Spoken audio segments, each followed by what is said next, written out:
Ready to go? Okay. Good morning, everybody. It is my honor and pleasure, I've been saying that a lot, to introduce Wendy Johnson, who really needs no introduction to this group. She, as I mentioned last night, is our Lifetime Achievement Award winner last year.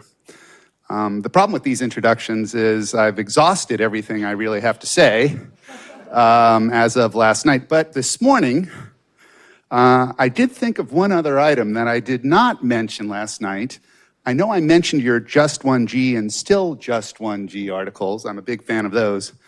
But I neglected to mention your VPR model articles. I'm also a big fan of those.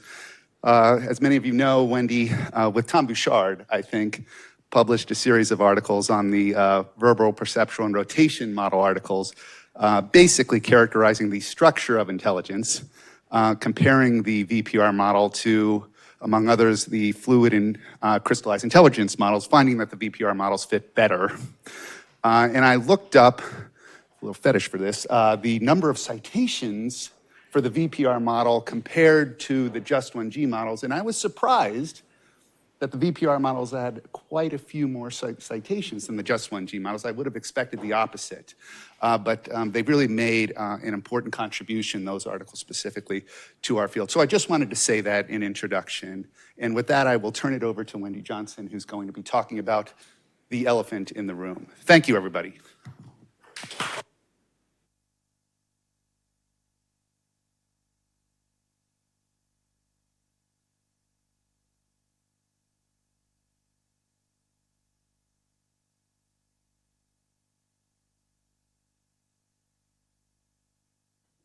Now it will stay on?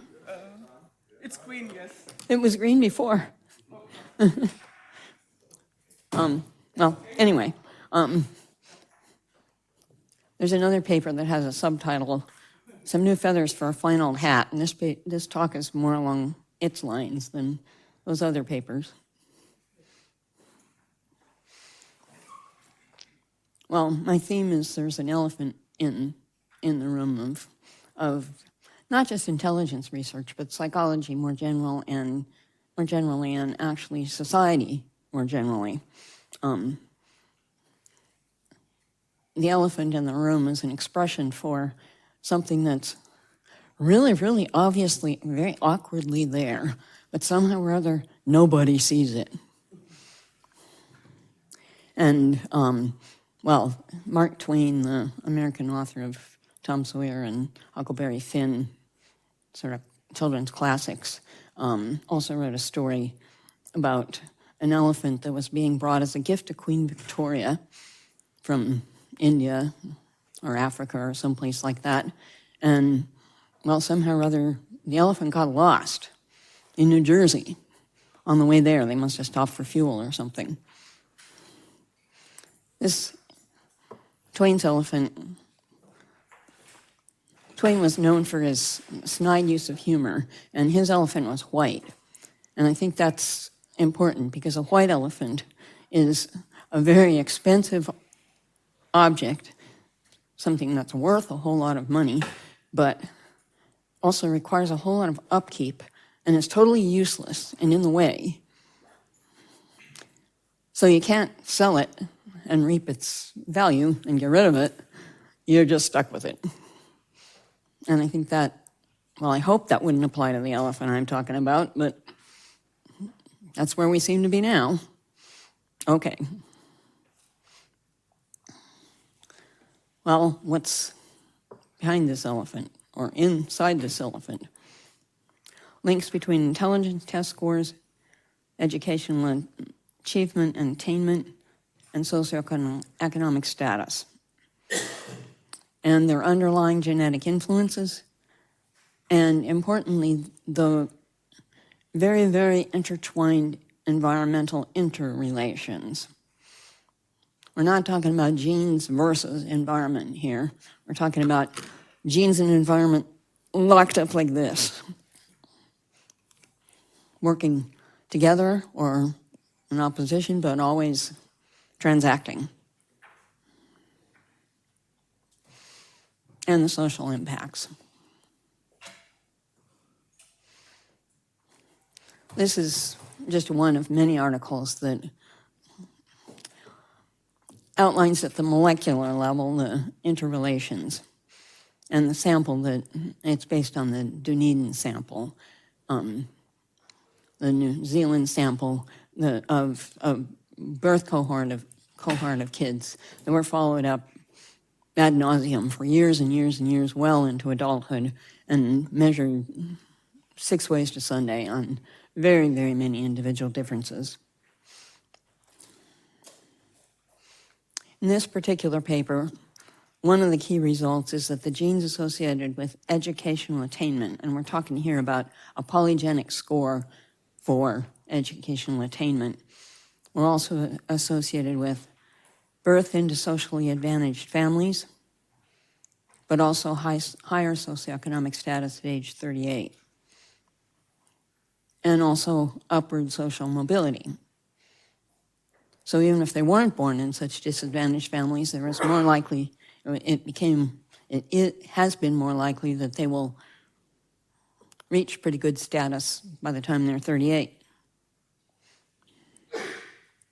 Another key result is that those same genes purportedly for educational attainment were associated with other indicators of social attainment in childhood: early language development, early reading skills. And of course, those are exactly the things that are really important for getting a good start in school.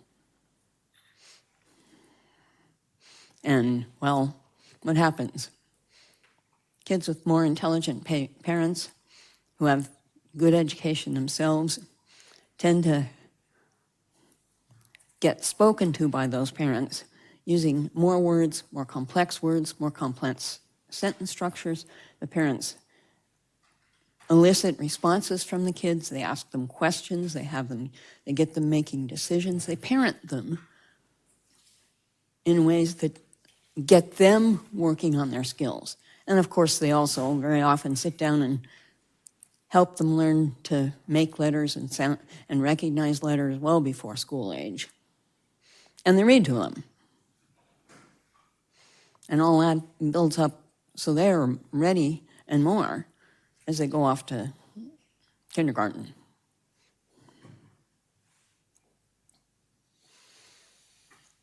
Some more developmental associations. These kids tended to have high adolescent educational aspirations and expectations. They tended to have high school academic test scores. And they tended to get opportunities to work or study abroad. What does that do for you? Well, it's really enriching, and it opens up more doors to other opportunities. The aspirations, expectations part is another cultural aspect of socioeconomic status.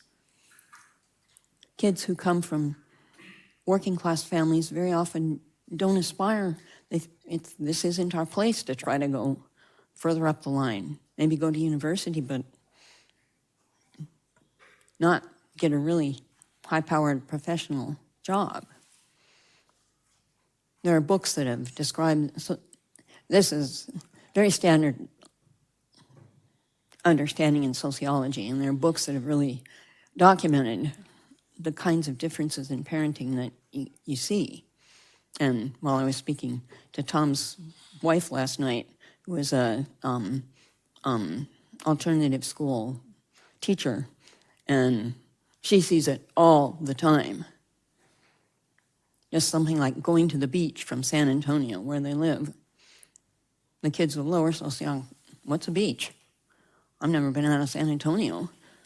But the few kids that get into this alternative school, that's because they have gotten in some kind of trouble. A lot of them have been all over the world, and they're soon out of there, unlike a lot of the lower SES kids.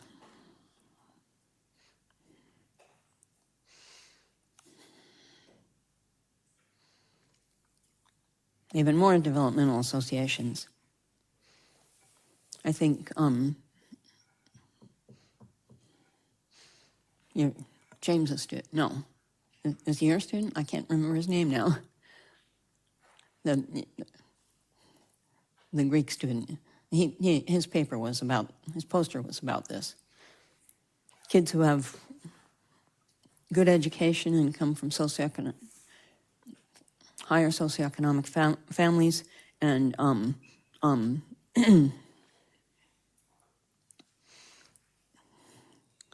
have well-educated parents who have a decent amount of money tend to be better at financial planning.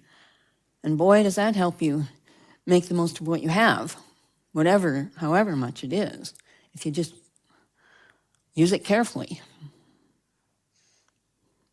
They also tend to find higher SES partners, and that's got a social consequence. They aren't necessarily happier or satisfied with their lives, but that's got a lot to do with what you expect. And very often, kids born into higher socioeconomic status have expected to just have it all flow really naturally, and sometimes, especially in recent generations, it's been hard for the next generation to do better than their parents had done, which had been the pattern prior to recently.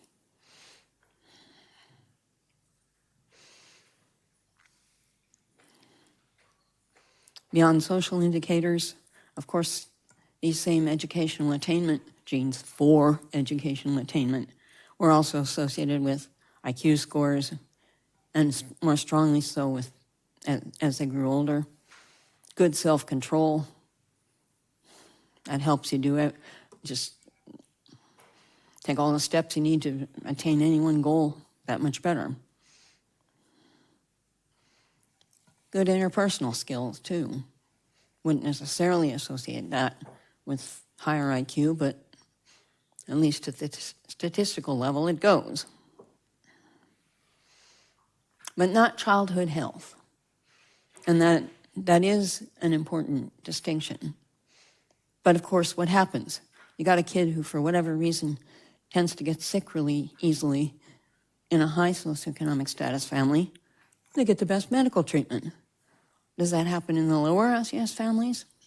Much more difficult. And of course, with the best medical treatment, you can do a lot more to overcome whatever that problem is.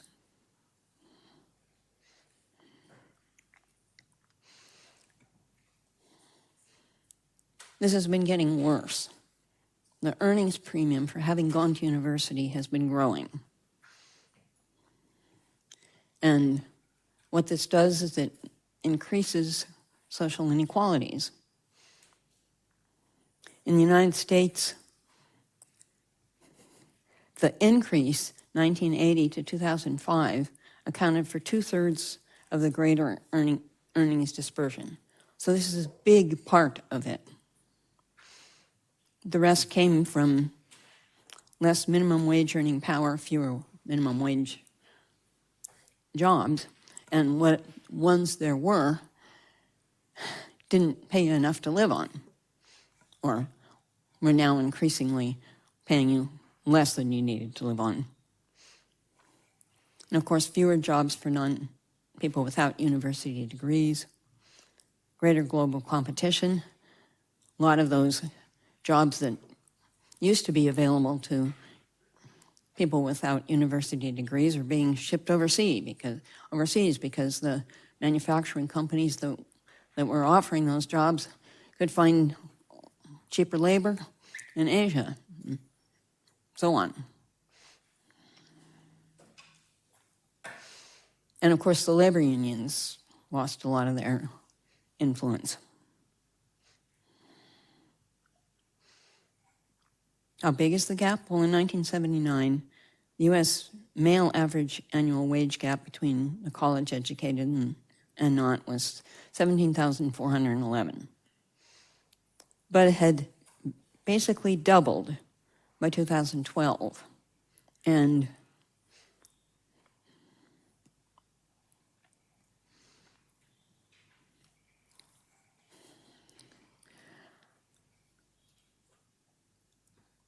that doubling was 2/3 of the median income in 2012 in the United States. And other countries were similar, maybe a little bit lagging behind. And of course, that varies a little bit, but not all that much. And even Asian countries such as China were starting to take on this same pattern. Of course, university graduation surged between 1960 and 1975. There was the World War II baby boom, U.S. Bill for Army, people who had been in the Army, or the armed forces more generally, college draft exemptions. But this wasn't just in the United States either. It may have been especially in the United States, but it certainly wasn't just in the United States.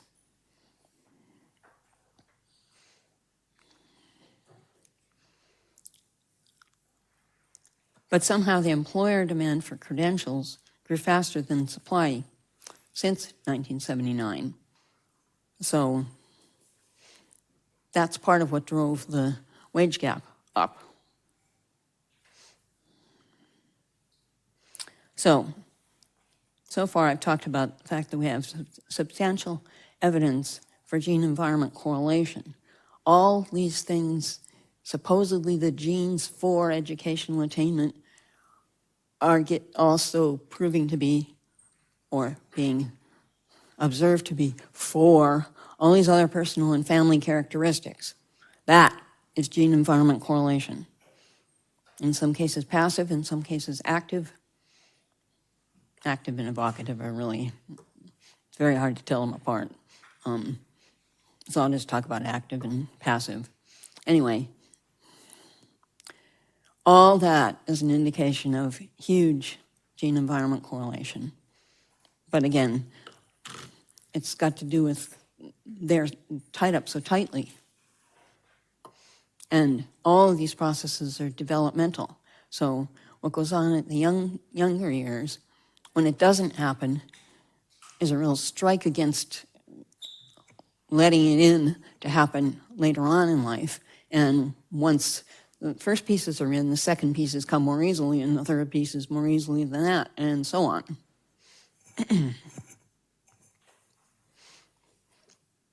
All that has meant increasing social inequality.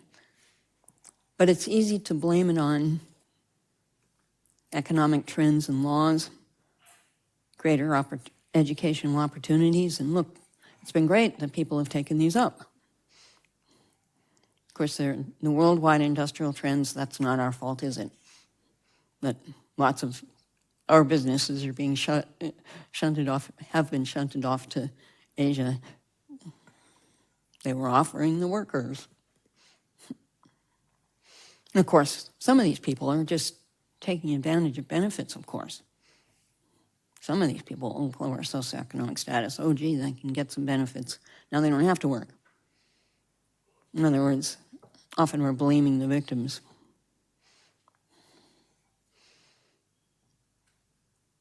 And we don't see the genetic and environmental links and how our society, the way we run it, is contributing to them. That's the elephant.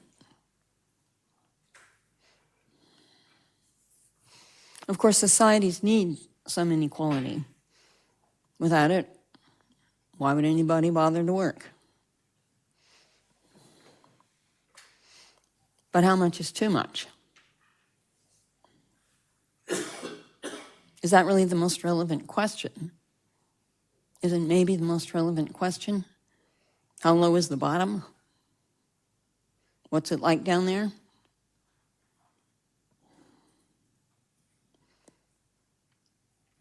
And what about whether what drives the inequality leads to unfair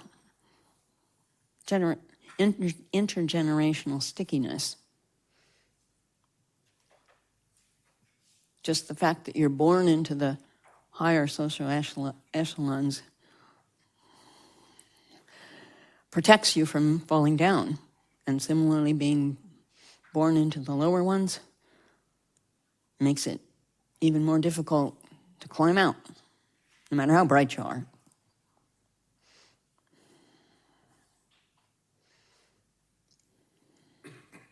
Well, how much mobility there is varies from country to country.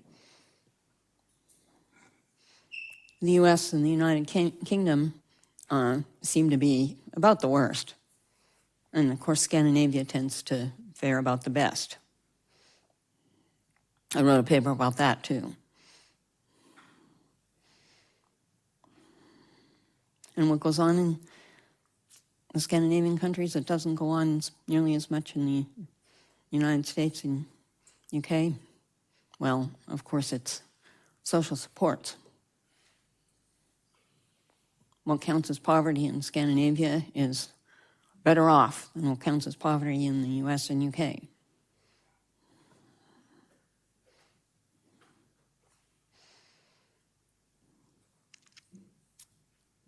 What causes the bottom stickiness? Well, over the last 30, 40 years, real wages fell 22% for high school dropouts and 11% for people who had graduated from high school, but that's all. That's real wages.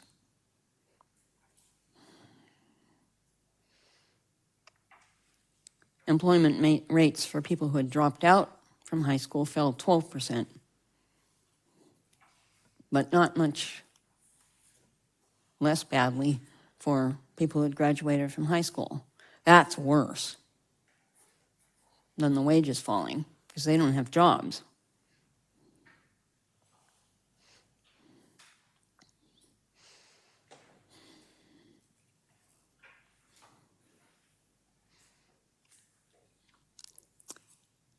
These graphs really show the widening social inequalities. And boy, those are pretty dramatic pictures.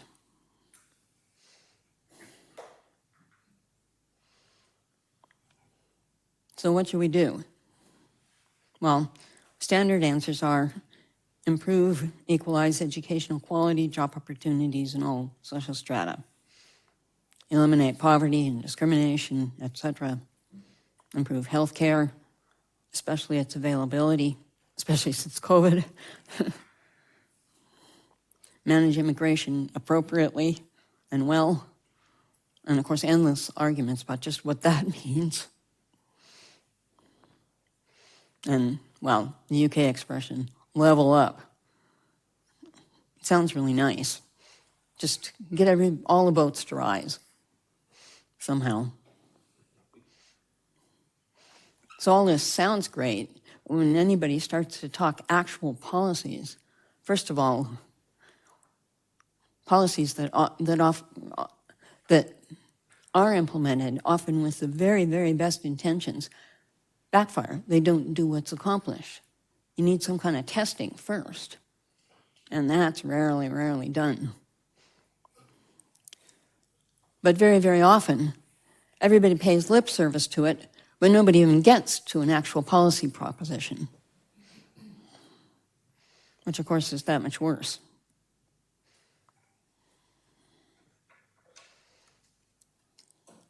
What's the result? Well, it's population genetic stratification. This is an example where we can actually say quite clearly which genes are involved, which we cannot do. There's like 2 million SNPs in the typical educational attainment polygenic score. And, well, that's way too many to credit any with doing much of anything in particular. But this graph is for lactose intolerance, where we can say something about the particular genes.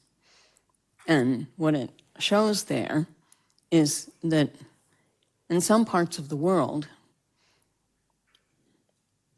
lactose intolerance, inability to digest milk products. So a lot of good solid protein, milk, dairy of all sorts, cheese, stuff that keeps really well too, at least some of it, not milk so much, but cheese, and a lot of the products of milk. So it's been a really important dietary factor.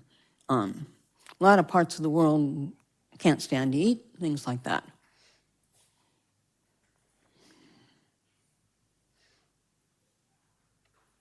So it is important. It's also genetically quite a bit simpler. Not simple. It used to be thought it was just a handful of genes, but no, it's like all these things. They turn out to be way more genetically complex than was initially thought. Mendelian stuff is really, really rare. So this is just an example of what I mean by population genetic stratification. Some slices of society are rich in these genes associated with educational attainment and everything that goes with it, and some slices of society are poor in these genes. And boy, that sounds as politically incorrect as you could possibly imagine. And that's why nobody wants to look at it.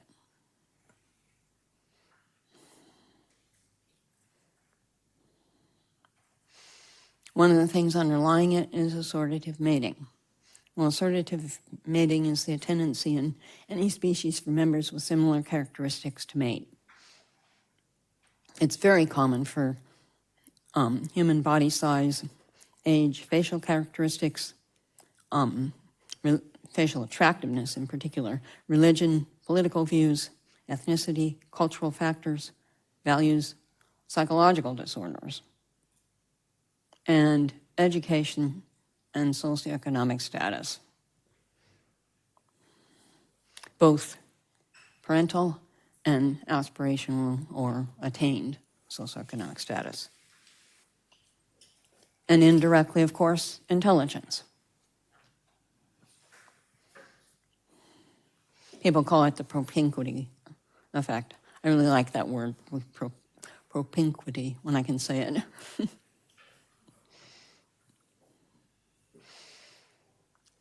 What are the generators for education, SES, intelligence-related stuff in particular?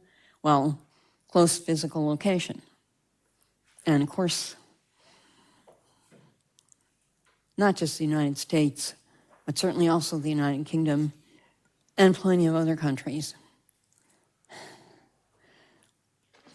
Residential neighborhoods, all the nice houses tend to be in one area, and the less nice places to live tend to be in some other area, and the schools in the nicer areas tend to be better, and then opposite in the areas where people do segregate physically from each other, geographically. But within cities, so we're not talking about a map like I showed you for lactose intolerance. Wouldn't be anywhere near as neat and clean. But also social groupings, surrounding cultural factors, stuff you like to do, aspirations you have, goals you have. Of course, religious associations. And for younger people who are at the mating, who tend to be ripe for looking for mates, that's when they go to university. And of course, universities are well-known places where people meet life partners, or at least partners that last them a good long while.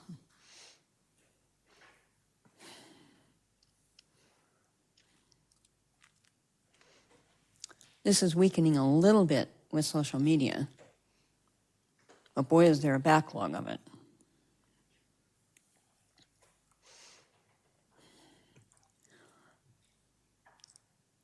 So, assortative mating has demographic impacts. It creates greater within-family genetic similarity. So there goes more population genetic stratification right there, each generation, from one generation to the next.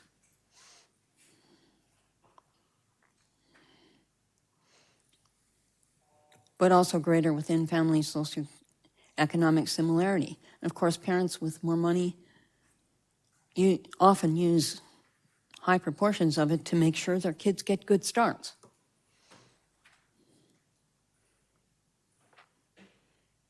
I've helped my kids too.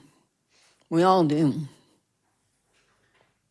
I'm about ready to help my son again. He's just made a bid that's been accepted for a house. And I've told him I'll help with down payment. I did it for my daughter when she bought hers a few years ago. So, of course, I'm going to do it again.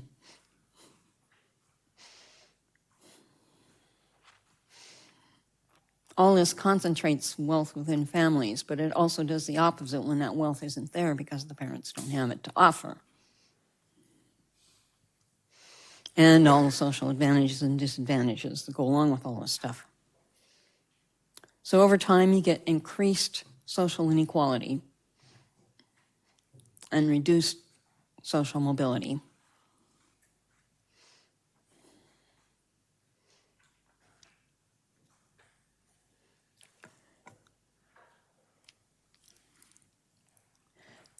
People have studied the trends in assortative mating for education, and it has changed over time. One of the things that's happened is it's gotten a little bit less based on education. But what's happened is women have moved into the workforce and have started to look for permanent life partners later. Now it's at the job level, but also more women who have high education and good job status are choosing not to have partners at all. What happens? The men who are in those places then have to marry down. So this is part of what might be weakening it a little. But boy, there's a lot of backlog.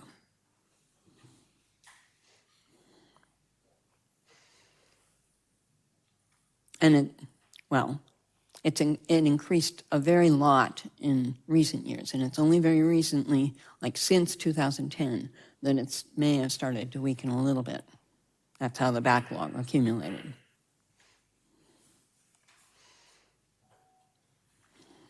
And this just basically repeats what I just said. Here's some data from the UK on labor market returns on university education. Recent. So this is pretty current. The government, UK government, considers it the current report. They haven't updated this. At age 29, men with university degrees averaged 25% higher earnings than men with similar secondary grades. What I'm saying is, in the UK, you take these school leaving tests that are standardized by country. So the ones in Scotland are different from the ones in England. I think Wales has the same ones as England has, but Northern Ireland has its own set too. But they're all standardized within the countries. Unlike,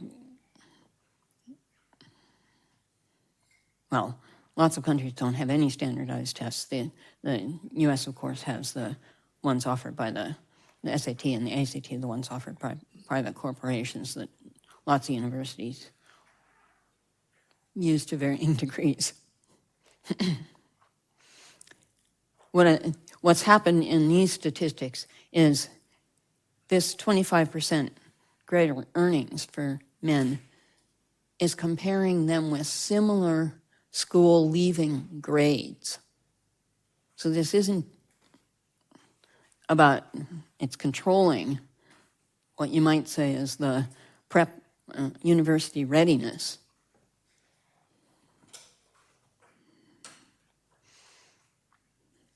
Controlling other personal characteristics, men earn 19% more and women earn 25% more. So women are gaining even more from university degrees. And the returns are even higher if you've gone to Cambridge or Oxford. And the tier just below that includes the University of Edinburgh and so on.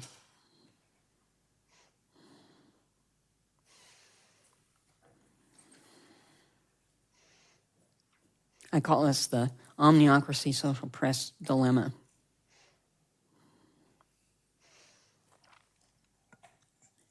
It's really important to remember that intelligence is not a fixed characteristic within us.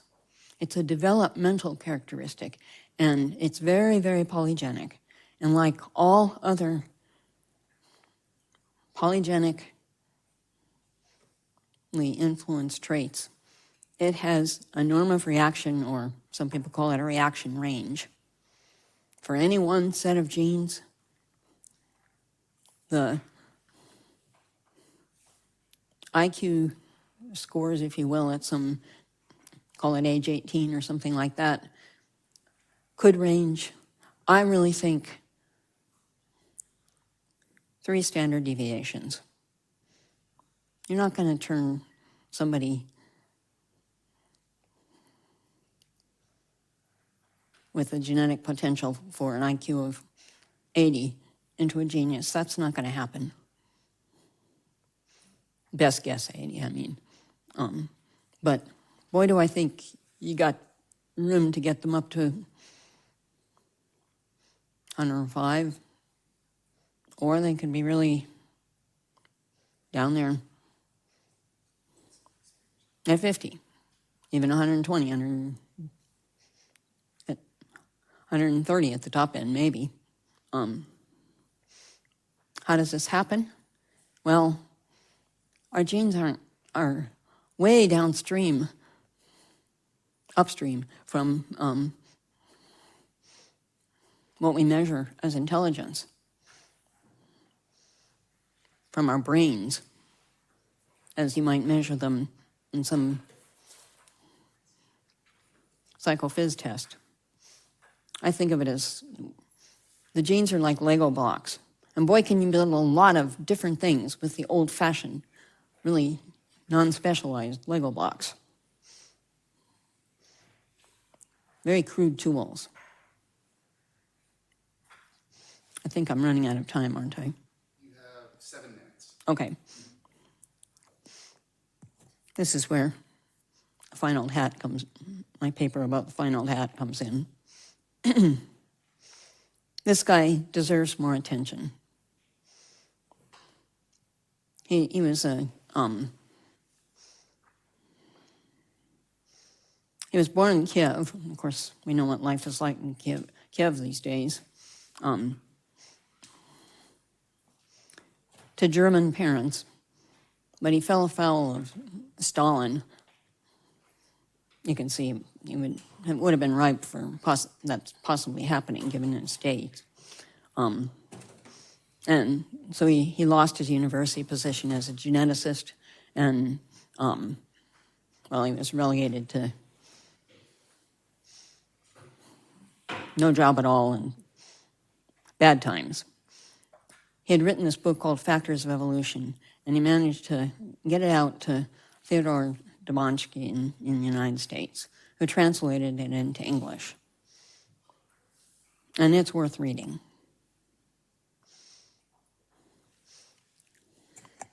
This is really heavy technical genetic stuff. And he goes through a lot of it. So you would have to wade through that to read the book. But hey, it is sound stuff, and he was a geneticist, so fair enough. But he had what he thought of as a law. A population living at the boundary of its tolerance with respect to any one aspect of its existence is vulnerable to small differences in conditions with respect to any other aspect. What's he saying there? If you're in a really harsh environment, all your genetic vulnerabilities are going to be much more likely to be expressed. You're going to develop genetic troubles.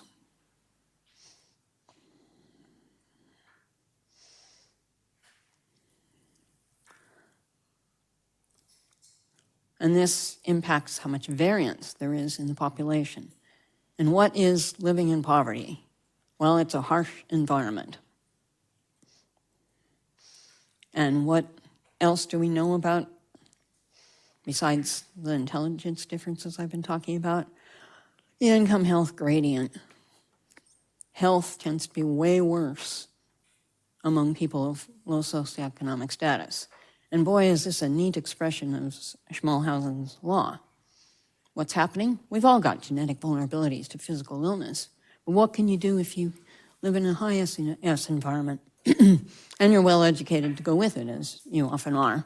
Well, you know how to access medical knowledge. You know how to ask doctors good questions when you go in. You get better treatment. You've got more money, of course, to devote to it too. But if you live in an impoverished environment, it can be really hard to get access to medical care. And here you are, your body's expressing all your genetic, you're ill.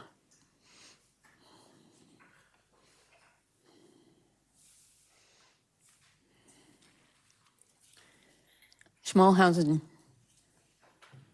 noted that the individual developmental processes are identical to those of evolution. The people with the so-called best genes for any particular environment are more likely to reproduce. But what else happens within populations, evolving populations? When the environment gets harsh, those who can move do. They move to a better environment. And of course, can move means being able to move. Our environment, the best way to get out of poverty is to have a good brain and figure out how to game the system. That's your best chance of gaming the system to get out of it.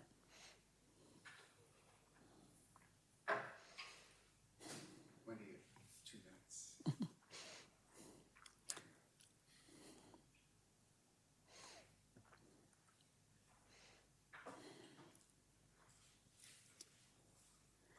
Mobile organisms always move to avoid adverse circumstances and find better ones. Those most sensitive are more likely to want to move. And those who are most able, even if they aren't particularly sensitive, well, they get moving. Why not? So genes associated with both ability and sensitivity become more common in benign environments. And all this accentuates when it's intergenerationally transmitted. And I'm talking about what goes on within the parcel of education, socioeconomic status, and intelligence. This just adds to what I was just saying. When adversity is strong, it reduces means and it suppresses population variance. It has tendency to be hard on everyone. So the variance goes down where the environment is harsh. Means and variances are linked, but we don't model that in either environmentally based studies or genetically based studies. We don't have models that can do it, and we need them. And that's my project, to try to work on developing some. But wow, it's not a simple thing because you really have to get into development. I hope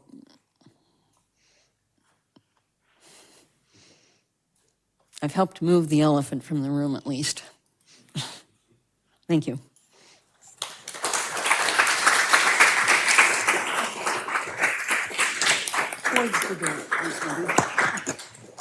The elephant in the room has been exposed. Alosha Neubauer is the chair of the next session. So you can come up and get ready. We may have time for one question while Alosha is getting ready. One question? Maybe one half a question? Okay. So thank you, Wendy. A lot of food for thought there. Just one thing that comes to mind. So I don't know about the 2020s, but in the 2010s, income inequality in the United States actually went down under Obama and Trump. And some people are predicting that that will continue for various reasons. One reason being that AI seems to get rid of white-collar jobs more effectively than blue-collar jobs. So we can make AIs with the gift of gab, but we cannot make AIs that lay bricks. Yeah. So what do you think about that as a I think there fact, are- or whether it's good or bad? I think there are potential economic trends of that sort. They don't touch the intelligence, education, SES links directly, though. Should have prepared a little bit earlier. In some of it, but boy, are they not getting rid of those links. Because what's going to happen? The people who are well educated and bright, yes, maybe they've lost the white collar job they had, but they're going to be the best at figuring out now what to do. And they've got the most cushion to absorb if they've got a gap in their work for a while. And boy, does that help. I wrote a paper about that too at one point. Just having some financial wherewithal. Okay. Thank you. Thank you, Wendy. A round of applause for Wendy again.